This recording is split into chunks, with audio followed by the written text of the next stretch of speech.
गथ' गोरलैयानो जुदि सिरि थाबाय थायोब्ला बे बिमानि गाइखेरखौनो मोनलोङा होननानै ओंखायनो जुदि गथ'आ गाबोब्लासो बिमायानो गाइखेरखौ दौवो होननानै ओंखायनो गिबियावनो कास्टम सारा गावनि गोसो गोरबोनिफ्राय बर' समाजनि गेजेराव माबा मोनसे जुदि जेंना जायोबा बा XNDP फोरनि जेंना जिखुनु जाया हारिनि माखासे सोमावसारनायाव जेंनाफोरनि जोबथेसालियाव थानाय बिथांमोननि थाखाय सोरबा डक्टरानो जा सोरबा उकिलानो जा सोरबा समाजनि लेखा गोरोंफ्रा सिगांसिन जानांगौ होननानै सोरबाया जोबथेसालियाव थानाय बिमा बिफाफ्रा दिनै गारि भारा गैया सोरखौबा खाथियाव थांनानै रिक्वेस्ट खालामहैनो थाखाय बिनि थाखाय जायफोर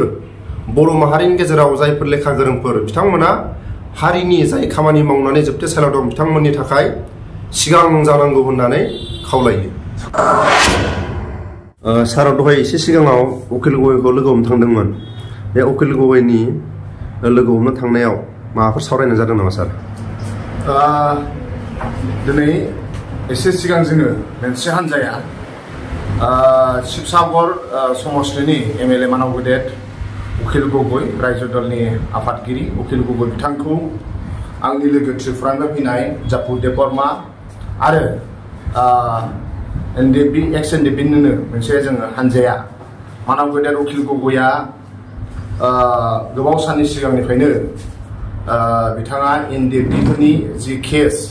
सेन्ट्रेल जेलाव थानाय गासै 57 जन बिथांमोननि गासै डाटाखौ बिथाङा जोंनाव बिहरबाय थादोंमोन। बिनि थाखाय दिनै जों थांनानै बिनो होनानै फैदों आरो गोबाव सम सिगांनिफ्रायनो जों जि खावलायनाय जे मानाव गेदेर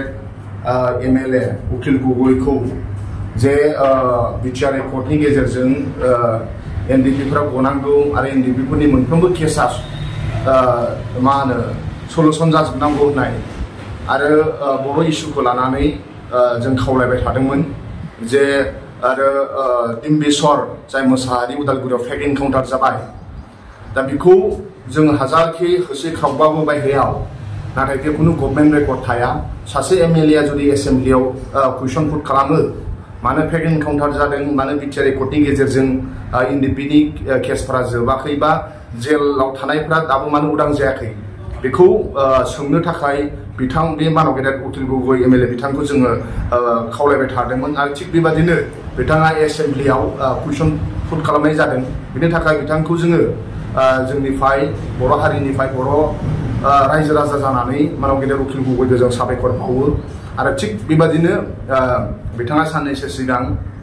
जोंखौ सेन्ट्रेल जेलाव थानाय जाय 57 जन जायफोरबो केस मा केसाव मा NIA केसाव बेनि डिटेल्सखौ बिथाङा जोंनाव बिहरदोंमोन। दा जोङो दिनै फुङाव बिथांनि जि थाग्रा क्वार्टार बे न'आव थांनानै जों मोनसे हान्जाया होनानै फैयो आरो अखिल गगैया बिथाङा जोंनो माखासे गोबां खोथाखौ बुंदों आरो बिथाङा ससियेल मिडियानि बिथाङा गावनि मोन्दांथिनि गेजेरजों बा बर' रायजो राजाखौ खावलायनाय बा बर' लाइमोनफोरखौ खावलायनाय बिथाङा खावलायहरदों। दा बेखौ नोंथांमोनहा दसे समनि उनाव नुगोन। दा बिथाङा जोंखौ बेखौल' आसा खालामो जे बर'नि इस्युखौ बर'आनो सलुसन खालामनांगोन आरो बे बर' लाइमोन सेंग्रा सिख्लानि आखायाव थाबाय। दा बेखौ गभर्नमेन्टखौ प्रेसार होग्रा गैयाबा गभर्नमेन्टफ्रा जेबो मावा होनदों। बिथाङा एग्जाम्पल होदों जे गाव बिमाया गथ' गोरलैयानो जुदि सिरि थाबाय थायोब्ला बे बिमानि गाइखेरखौनो मोनलोङा होननानै ओंखायनो जुदि गथ'आ गाबोब्लासो बिमायानो गाइखेरखौ दौवो होननानै ओंखायनो सरकारफ्रा सिरि थाबाय थायोब्ला माब्लाबाबो जेबो नाया मावा होनदों। बिनि थाखाय बर' लाइमोन सेंग्रा सिख्लाखौ प्रेसार होनो थाखाय आरो बर'नि जाथिफ्राबो अराय सम थांना थानांगोन आरो बर' रायजो राजाया गावनि हायाव अराय सम मोजाङै बर'नि मान सन्मान लानानै बर'नि राव हारिमुखौ लानानै थांना थाजानायखौ बिथाङा लुबैदों आरो जोंनो माखासे बिथाङा मेसेज हरदों बेखौबो जों नोंथांमोना खोनागोन। दा जोङो लोगो मोननानै साबायखर बावबाय आरो अखिल गगै बिथाङा नेक्स्ट एसेम्बलिफ्रावबो बेबादिनो कुइसन पुट खालामबाय थायो आरो जों आसा खालामो बिथाङा कुइसन पुट खालामनायनि गेजेरजों जों गोबां खोथाखौ जों मिथिनानै लागोन। दा ओंखायनो अखिल गगै मानाव गेदेर बिथांसिम साबायखर थाबाय गोजोन्थों। आरो लोगोसे सार अखिल गगै सारा बे माखासे बिथांमोननि मुंखौ जि माने साबैसे दं बिथांमोननि डाटाखौ बेहरदों बिथाङा एसेबाबो XNDP-फोरनि जानानै खामानि मावगोन नामा सार? गाव होनदों सेन्ट्रेल जेलाव थानाय XNDP-नि साफ्रोमबो नामखौ गाहाम मुखस्थ' दंजोबोनो आरो गावजों गोबाव सम गाहाबो लोगो मोनलायबाय थादों होनदों। गाहा अननाय दं होनदों जे बर' एक्स एनडिपि बिसोरो खुनु दाय मावनानै खुनु माबा मावनानै बाव जाफैयाखै हारिनि थाखायसो होनदों सासे संग्रामिफोरखौ सरकारा बेबादि अयनाय आरो अयथासार खालामनो मोना होनदों आरो बर'नि संग्रामिफोरजों बिदि अयनाय आरो अयथासार खालामनायखौ बर'नि गेदेमा दैदेनगिरिफ्रा बोरै सैसोनानै दं होननानै बिथाङा जोंनो कुइसन खालामदों नोंसोर एसेबां गोरों गोरा थानानै बिथांमोनहा बोरै जेल सिङाव दासिमबो थाबाय थानांखो होननानै बिथाङा जोंनाव सोंदों दा ओंखायनो गाव होनदों बेसेबांसिम हायो गाव सीएमखौबो गाव खनथाम पार्सनेलि बुंखांबाय होननानै जोंनि सिगाङाव दिनै फोरमायदों बियो जे सीएमखौ गाव पार्सनेल बुंखांबाय सीएमखौ जेला बुङो बे बर' संग्रामिफोरजों नोंसोर माने बेबायदि खालामबाय थादों होननाय समाव सीएमआ गावनो बुंदोंनो हम मिनिस्टारनिफ्राय बा बिदि खुनु माबा गैया मोनब्ला आं हागारगोन होननानै मानव गेदेर आसामनि सीएमआ बिदि बुंदों होनना बिथांनि सिगाङाव बुंदों गाव पार्सनेलि खनथाम बुंखांबाय होनदों ओंखायनो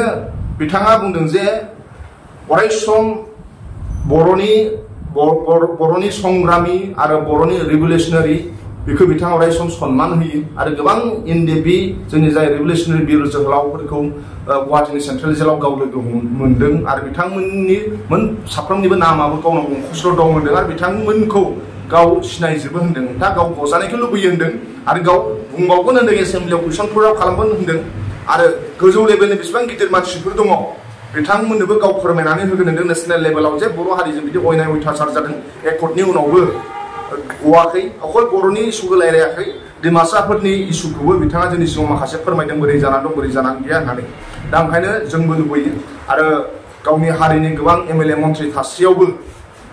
एनडिएफबिनि एकर्डनि इस्युखौ एसेम्ब्लियाव कुइसन पुट आप खालामाखै नाथाय गुबुन हारिनि जानानैब्लाबो अखिल गगैया खालामदों बिनि थाखाय जों साबायखर आरो बिथाङा बिदिनो जाहाथे बर' हारिखौबो गावनि फंबाय होननानै साननानै बिदि कुइसन पुट आप खालामबाय थागोन एसेम्ब्लि समाव बेखौ जोङो बिथांनिफ्राय मिजिंथिबाय बिथांनि जिउ सोलेरा आरो बिथांनि मा होनो अरायसम गोग्गो देहा थाथों बिथांनि जिउआ आरो अरायसम सक्ति मोनथों इसोरा बिथांखौ अनथों बिथांनो गोहो होथों बिथांनि देहाया गोग्गो थाथों आरो बिथाङा जाहाथे गोसोखांबाय थाथों बर' हारिखौबो अरायसम जे बे आसाम होननाय रायजोआव जोंबो बर'फोर दङ बे सरकारा जे जोंखौ अयनाय अयथासार खालामबाय थादों बेखौ बिथाङा अरायसम गोसोखांबाय थाथों बिथांनि गोसोआव फैबाय थाथों बेखौ जों आफा बुंहरनो आर'ज खालामबाय गोजोननाय थाबाय सारनिसिम बे समाव आबसुनि साराबो मैखोम बिबानखौ लानानै जेब्ला माखासे आबसुनि खामानि मावबोनाय समाव सिनायखि दिनैसिमबो बे त्रिपुरानि आलासिया सारजों माखासे समाजनि खामानि मावनायाव लोब्बा दिनैसिम दं दा आं बे आलासिनाव माने फंनैसो रायजो राजाफोरनि खाथियाव माबाफोर मेसेज होगोन नामा आं सोंनि खुलुमबाय खुलुमकर आज हम लोग अखिल गगoi से मिलके बहुत अच्छा लगा और वो अभी जो हम लोग का बोडो भाई लोगों के ऊपर जो नाइंसाफी हो रहा है तो मैं उसके ऊपर थोड़ा कुछ बोलूँगा अभी मैंने बहुत सुना एनडीएफबी के बारे में भी वो लोग तो पीस टॉक हो चुका है गवर्नमेंट के साथ एग्रीमेंट हो चुका है और वो मान भी चुका है अभी समझौता करने की ज़रूरत है लेकिन गवर्नमेंट ने उनका ऊपर अभी भी दबाव डाल के रखा है जो लोग ये बोडो मूवमेंट से जुड़ा हुआ था बोडोलैंड मूवमेंट के साथ जुड़ा हुआ था उनका ऊपर केस डाल के अभी भी ट्रायल पे जेल पे डाल के रखा है लेकिन अगर पीस टॉक एग्रीमेंट हो गया तो उनको गवर्नमेंट ने छोड़ के शांति से रहने के लिए छोड़ना चाहिए था लेकिन वो उनके साथ नाइंसाफी हो रहा है तो इसके बारे में हम लोग आज अखिल गगoi जी से अभी ऑनरेबल एमएलए है असम का तो हम उनके साथ मिल के उसके बारे में बातचीत किया और उसको हम लोग बोला ये नाइंसाफी हो रहा है तो इसके ऊपर उसको थोड़ा देखने के लिए हम लोग रिक्वेस्ट किया और उन्होंने उसके बारे में चर्चा करेगा ऐसा हम लोगों से बातचीत हुआ तो हम लोग देखते हैं अगला स्टेप हम लोग का बोडो भाई के ऊपर जो नाइंसाफी हो रहा है और बोडोलैंड इशू के बारे में जो भी करना पड़े हम लोग वो करने के लिए तैयार रहेगा हम त्रिपुरा की तरफ से हम बोडो भाई के साथ है बोडोलैंड के साथ है वही कहना चाहेंगे हम थैंक यू दा लोगोआव कास्टम सारजों फैनाय आलासियाबो त्रिपुरानिफ्राय फैनानै एनडिएफबिनि माखासे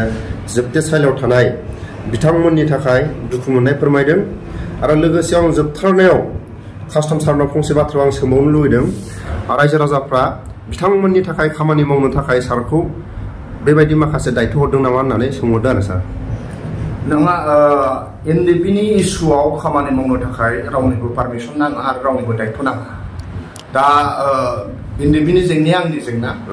एनडिपिनि जेंनाया साफ्रोमबो 30 लाख बर' फिसाफोरनि जेंना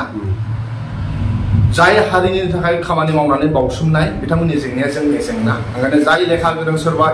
एडभकेट दङब्लाबो सोरबा उकिला जुदि सानो जों अयनाय जादों बे केसखौ आङो मावगोन आं जुजिगोन बेखौ साफ्रोमबो उकिलफोरा वेलकाम सोरबा दैदेनगिरिफोरा जुदि बेखौ थाङो आं सुप्रिम कर्टआव थांना बेखौ चेलेन्ज खालामगोन आं इन्डियानि प्रेसिडेन्टजों थांना सावरायहैगोन होम मिनिस्टारजों थांना सावरायहैगोन जि खायदा फसल दङ बेखौ मावनो थाखाय मोन्थाय दङ हारिनि थाखाय खामानि मावनो आं बड'लेण्डनि इस्युनि थाखाय खामानि मावगोन बर'नि रावनि थाखाय हारिमुनि थाखाय मावगोन रावनिफ्रायबो बेखौ पारमिसनबो नाङा आरो रावनिफ्रायबो बेखौ रिसपन्सिबिलिटि नाङा ओंखायनो आं सानो एनडिपिनि जेंनाया आंनि जेंना आरो एनडिपिआव थानाय जाय बिथांमोना जेलाव दं बिथांमोना आंनि बिदा फंबाय आंहा पार्सनेलि रावबो बिदा गैया फंबाय गैया आं फिसा हौवा सासेल' न'खराव नाथाय आं सानो बर'नि बिर जोहोलावफोरा आंनि न'खरनि मानसि गोजा बिथांमोननि दुखु दाहाया आंनि दुखु दाहा गोजा ओंखायनो साफ्रोमबो जाय मुंख्लं जालांबाय बिथांमोना आंनि परियाल गोजा आरो 30 लाख बर' फिसाफोरानो आंनि बिदा फंबाय बिथांमोननि जेंनाया आंनि जेंना आरो पार्सनेलि एनडिपि इस्यु आंखौ बिराद इमसनेल खालामो एनडिपिनि खोथा जेला सानो आं मेगनाव मोदै गयो बिथांमोनजों अयनाय अयथासार जागासिनो दङ हा फाननानै केसनि थाखाय बिथांमोना थांगासिनो दङ हा फाननानै बिथांमोना दिनै बड'लेण्ड मुभमेन्ट खालामनानै गोबां मानसिफ्रा एमएलए मन्थ्रि जाबाय न' बां जाबाय नाथाय जायफोरबो हाजो हायखं जुजिबोदों दिनै बिथांमोना जोबथेसालियाव दङ गोबां हा फाननांबाय गोबांनि बिसि फिसायफ्रा मा होनो आलायाखानि जालांजोब्बाय फिसाफोरा फरायनो थाखाय आलायाखानि जालांजोब्बाय बेखौ सोर सानगोन जों सानगोन आरो ओंखायनो एनडिपि दानि बर'नि संग्रामिफोरजों बेबायदि जायोब्ला गोदान जेनेरेसननि इन्सटिगेट खालामनाय नङा गोदान जेनेरेसना मुभमेन्ट होनोब्लानो गोसोआ बिथांमोना फैनाय नङा ओंखायनो संग्रामिफोरा अराय सम जोंनि जाथिनि हिर' आं सानो आंनि सोरबा जुदि रल मडेल दंबा एक्टर दङ होनोब्ला आं बेखौ जोंनि संग्रामि जेलाव थानाय जोंनि बड'लेण्ड मुभमेन्टआव मुंख्लं जालांनायफोरखौ आं गावनि हिर' आरो रल मडेल सानो ओंखायनो आंनि दुखुथिया बिदा फंबायनि जानानै खोथा बुंनायाव आंनि थाखाय रावनिबो पारमिसन लाया आरो रावनिफ्रायबो आं दायथ'बो नाङा बिथांमोना आंनि परियालनि न'खरनि मानसि बिथांमोना आंनि न'खरनि सोद्रोमा आरो बिथांमोननि जेंनाया आंनि जेंना बिथांमोननि गोरबोनि दुखु आंनि गोरबोनि दुखु दा स्पष्ट खोनाबाय सोरबा हारिनि जेंनायाव सोरखौबा माने आथिं हमहैनांगौ होननाय खोथायानो गैया सोरनिबा खैफोद आफोदखौ जुदि नुयोब्ला सोरबा उकिल सोरबा हारिनि जायफोर माखासे आयेन गोरोंफ्रा माखासे बिथांमोननि जानानै माखासे आवगायनांगौ होननानै सार कास्टम सारनि खुगानिफ्राय एसेबां हमदांनो हाबाय दा आंनि चेनेलनि नायगिरि गेदेमा रायजो राजा सारनि माखासे बुंनायफ्राव जुदि गोरोन्थि जालांदोंब्ला आंनि चेनेलनि नायगिरि गेदेमा रायजो राजा आं निमाहा बियो सारनिसिम गोजोननाय थाबाय थेंक इउ